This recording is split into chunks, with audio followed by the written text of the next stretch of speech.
Hi friends, ഇന്ന് നമ്മളൊരു ടിപ്പാണ് കാണുന്നത്. അപ്പോൾ ഇതുപോലത്തെ കരിഞ്ഞ പാത്രം എങ്ങനെ വൃത്തിയാക്കി എടുക്കാമെന്നുള്ള ഒരു ടിപ്പാണ്. അപ്പോൾ വല്ലപ്പോഴും നമുക്ക് ഇതുപോലത്തെ ഒരു അബദ്ധം പറ്റാറുണ്ട്.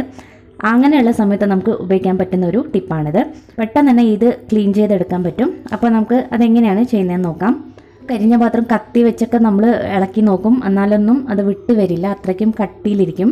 അതിൽ നിന്ന് നമുക്ക് ഈ ഒരു പാത്രത്തിലേക്ക് ഒരല്പം വെള്ളം ഒഴിച്ചു കൊടുക്കാം. ഒരു വലിയ ഗ്ലാസ് വെള്ളം ഒഴിച്ചിട്ടുണ്ട്. ഇനി ഇതിലോട്ട് നമ്മൾ വീട്ടിൽ ഉപയോഗിക്കുന്ന സർഫോ ഏരിയലോ ഏതാണെന്ന് വെച്ചാൽ ആ ഒരു സോപ്പ് പൊടി നമുക്ക് ഇതിലേക്ക് ഇട്ട് കൊടുക്കാം. 2 ടേബിൾ സ്പൂൺ പൊടി ഇതിലേക്ക് ഇട്ടിട്ടുണ്ട്. ഏത് ഡിറ്റർജൻറ്റ് പൗഡർ വേണമെങ്കിലും ഉപയോഗിക്കാം കേട്ടോ, ഇത് തന്നെ വേണമെന്നില്ല.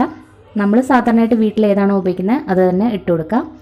ഇനി ഈ വെള്ളം നന്നായിട്ടൊന്ന് തിളപ്പിച്ചെടുക്കണം. അപ്പോൾ ഈ വെള്ളം തിളയ്ക്കുന്നവരെ ഹൈ ഫ്ലെയിമിൽ വെക്കുക. അപ്പോൾ ഈ വെള്ളം തിളച്ച് തുടങ്ങിയിട്ടുണ്ട്. നന്നായിട്ട് തിളച്ചതിന് ശേഷം ഉടനെ തന്നെ തീ കുറച്ച് വയ്ക്കുക. ഇതുപോലെ പൊങ്ങി വരും. അതിനുശേഷം തീ കുറച്ച് വയ്ക്കുക. നമുക്കിത് മീഡിയം ഫ്ലെയിമിൽ വെച്ച് 10 മിനിറ്റ് നേരത്തേക്ക് ഒന്ന് തിളപ്പിച്ചെടുക്കാം. 10 മിനിറ്റ് മാത്രം വെച്ചാൽ മതി. അപ്പോഴേക്കും ആ കറിയൊക്കെ നന്നായിട്ട് തന്നെ ഇളകി വരും.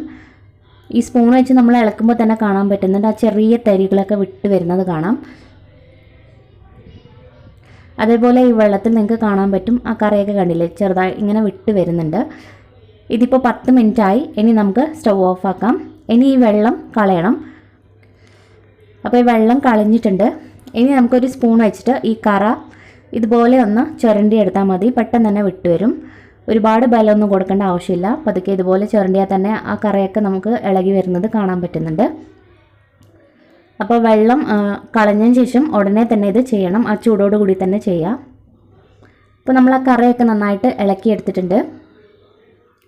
ഇനി ഇതൊരു സ്ക്രബ്ബർ വെച്ച് നമ്മൾ വീണ്ടും ഒന്ന് കഴുകിയെടുത്താൽ പെട്ടെന്ന് തന്നെ ഈ കറ മാറി കിട്ടും.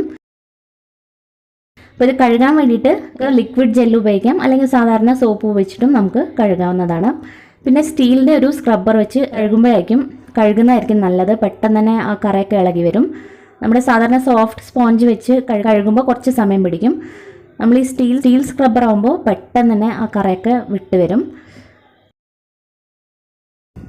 അപ്പോൾ ഇത് സ്ക്രബ് ചെയ്യുമ്പോഴും ഒരുപാട് അങ്ങ് ബലം കൊടുക്കേണ്ട ആവശ്യമില്ല.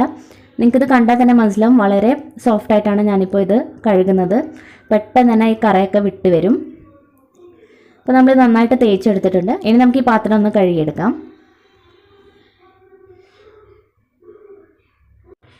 ഇതാ, അപ്പോൾ നമ്മുടെ പാത്രം കഴുകിയെടുത്തിട്ടുണ്ട്. ആ കറയൊക്കെ മാറി. പിന്നെ ഈ നടുക്കായിട്ട് നമുക്ക് കാണുന്ന ഒരു കാര്യം എന്ന് വെച്ചാൽ അത് നേരത്തെ തന്നെ ഈ പാത്രത്തിലുള്ളതായിരുന്നു. അപ്പോൾ അത് മാറ്റാൻ പറ്റില്ല. അല്ലാതെ കറിയൊക്കെ നന്നായിട്ട് തന്നെ മാറിയിട്ടുണ്ട്. അപ്പോൾ ഈ ഒരു ടിപ്പ് നിങ്ങൾക്ക് ഇഷ്ടപ്പെട്ടു എന്ന് വിചാരിക്കുന്നു. എപ്പോഴെങ്കിലും ഇതുപോലത്തെ ഒരു അബദ്ധം പറ്റിയാൽ ഈ ഒരു ടിപ്പ് ട്രൈ ചെയ്ത് നോക്കാം. വീഡിയോ ഇഷ്ടപ്പെട്ടാൽ ലൈക്ക് ചെയ്യണം, ഷെയർ ചെയ്യുക, അതുപോലെ തന്നെ സബ്സ്ക്രൈബ് ചെയ്യുക. താങ്ക്